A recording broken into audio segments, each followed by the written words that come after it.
চাইলেই কি সব কিছু পাওয়া যায় যদি ভাগ্যে না থাকে? আলহামদুলিল্লাহ, আমার ভাগ্যটা খুবই ভালো। সবই হচ্ছে আল্লাহর দেওয়া নিয়ামত। আজকে নদীর পাড়ে ঘুরতে চলে আসছি ফ্যামিলি সবাই মিলে।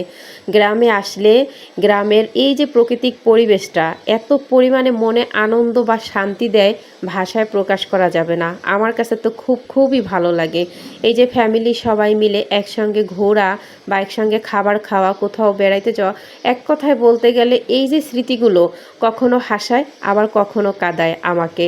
যখন ভাবি আপন মানুষগুলো পাশে নাই তখন মন খারাপ করি, আবার তাদের এত সুন্দর সুন্দর মুহূর্ত মনে করে তখন আবার মনে আনন্দ খুঁজে পাই, হাসি, ভালো লাগে। আচ্ছা, যাই হোক, এখন আমরা বাড়িতে চলে যাচ্ছি। তো রাস্তার পাশে কত সুন্দর সরিষা ফুল হয়ে আছে।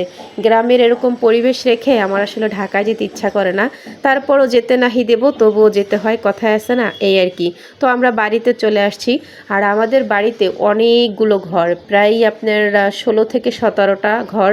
তো এই এতগুলা ঘরে আর কি, মানে এত পরিমাণে মানুষ, ছেলে মেয়ে সবাই। তো আমাদের বাড়িতে অনেক মানুষ। বিকাল হইলে আমরা সবাই মিলে এরকম খেলি আর কি যখনই বাড়িতে আসি। তো এর মধ্যে কিন্তু আমিও আছি। আমি হচ্ছে এই খেলার লিডার আর কি, বুঝছেন। আমার কাছে বেশ ভালো লাগে। আর যাই হোক, এরকম আনন্দ মানে ছোটোবেলায় এরকম আনন্দের একটা বয়স থাকে, বাট বড় হওয়ার পর এরকম আনন্দ যে পাই এটাই অনেক কিছু, আলহামদুলিল্লাহ। তো খেলা শেষ, এখন হচ্ছে কিছু কামরাঙা পর্ব।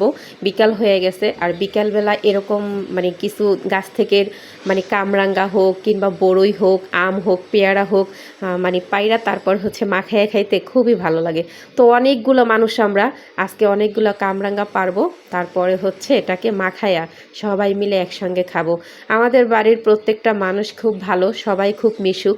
আর আমরা যখন এভাবে করে যে কোনো কিছুই মাখানো খাই বা আনন্দ করি, সবাই কিন্তু একসঙ্গে মানে মিলেমিশেই করি, এই জিনিসটা খুবই ভালো লাগে। আর কামরাঙাগুলো এত মিষ্টি যে পাখিতেই অর্ধেক খায়, আমরা আর খাওয়ার সুযোগ পাই না। এইদিকে হচ্ছে আমার কাকি আবার আমাদের জন্য পিঠা বানাইতেছে। আর এই পিঠাটা আমার কাছে অনেক অনেক ভালো লাগে। গ্রামে আসলে এই পিঠাটা আর কি আমি একটু বেশিই খাই। আর বিশেষ করে কি আমাদের দেশে এটাকে হচ্ছে যে খেজুরের গুড় দিয়ে এই পিঠা বানানোর পর পরে খেতে বেশি ভালো লাগে আর কি, আমার কাছেও ভালো লাগে। মুরগির ঝোল কিংবা খেজুরের গুড়, তারপর হচ্ছে গরুর মাংস। আমাদের দেশে এক কথা বলতে গেলে এটাকে বিখ্যাত একটা পিঠাই বলে। আমাদের দেশে তো এটাকে সাজের পিঠা বলে আর কি। অনেক ভালো লাগে। এক এক দেশে এক এক নামে চিনেন, তবে আমাদের দেশে এটাকে সাজের পিঠা বলে। আর মাটির চুলায় যদি এরকম সুন্দর সুন্দর ফুলকো ফুলকো পিঠা বানানো হয় তাহলে তো কথাই নেই, তাই তো। আর আমি কখন খাবো অপেক্ষায় আছি, আমার কাকি উঠাইতেছে। দেখেন কত সুন্দর পিঠাগুলো বেশ ভালোই হয়েছে। আর ফ্যামিলির সবাই মিলে আজকে এই পিঠা আমরা গুড় দিয়ে খাবো। আমার কাছে গ্রাম খুবই ভালো লাগে, জানেন, এই শান্তিটা আসলে শহরে খুঁজে পাই না। এই যে পিঠা নিয়ে নিছি, পিঠাতে কিন্তু আবার আমরা নারিকেলও দিছি। আমরা কিন্তু এরকম নারিকেল দিয়ে তারপর হচ্ছে পিঠা বানায়া পরে হচ্ছে গুড় দিয়ে খাই। একবার ট্রাই করে দেখবেন, বিশ্বাস করেন খুবই ভালো লাগে এরকম পিঠা খেতে। আমার কাছে তো বেশ ভালো লাগে, আমি তো পছন্দ করি তাই খাই। তো আমার ভালো লাগে থেকে আপনাদের সাথেও শেয়ার করলাম। অবশ্যই আপনারা একবার ট্রাই করে দেখবেন, খুব ভালো লাগে।